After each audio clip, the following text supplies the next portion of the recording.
So what really makes a sports legend? Is it just the championships, the awards, or is it something, I don't know, something deeper, something that literally changes the game itself? Well, today, we're going to break down the career of an absolute icon, Larry Bird, a player who didn't just win, he basically defined an entire era of basketball. Right? Is it just about having a packed trophy case, or is there way more to the story? Let's use Larry Bird's unbelievable journey as our guide to figure this out. Okay, let's get into it. You know, when you think of Larry Bird, the first word that probably comes to mind is winner. His time with the Boston Celtics in the 1980s, it wasn't just a successful run. It was an era of total dominance that put the entire league on notice. 3. That is the magic number. We're talking 3 NBA championships that really cemented the Celtics dynasty of the 80s. See, for Bird and his team, winning on that huge stage wasn't just a dream, it was pretty much an expectation. But here's the thing. It was never just about raw talent. Bird's whole game was built on this incredible, almost scary level of competitiveness, a genius basketball mind that could see plays developing 2 steps ahead of everyone else, and this deep, unwavering loyalty to Boston. He was the Celtics. Team success, though, was only one part of the equation. Because for a few years there in the mid-80s, Bird's individual dominance was just completely unmatched. He wasn't one of the best. He was the best, and everybody knew it. And look at that. There's that number again, 3. This time it's for his 3 consecutive Most Valuable Player awards. Think about it. Winning 1 MVP makes you a star, but winning 3 in a row? That makes you a legend. Simple as that. Yeah, 3 straight years. Just let that sink in for a second. From 1984 to 1986, there was zero debate about who ran the NBA. Larry Bird was at the absolute peak of his powers. It was a run of personal dominance that honestly very few athletes in any sport can ever claim to match.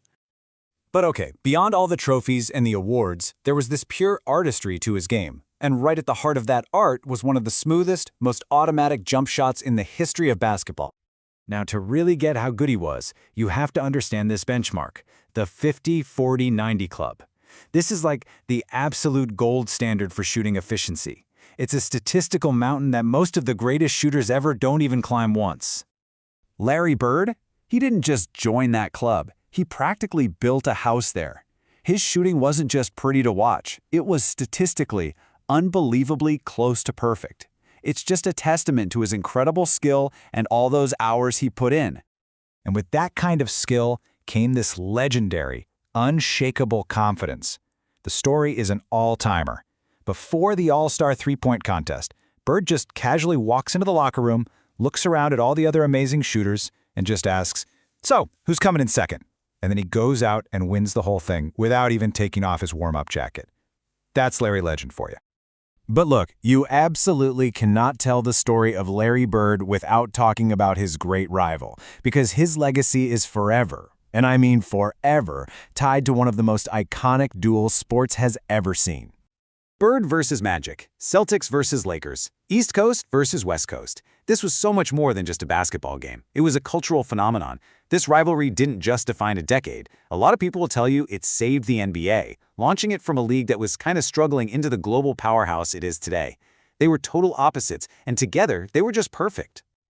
So, let's recap.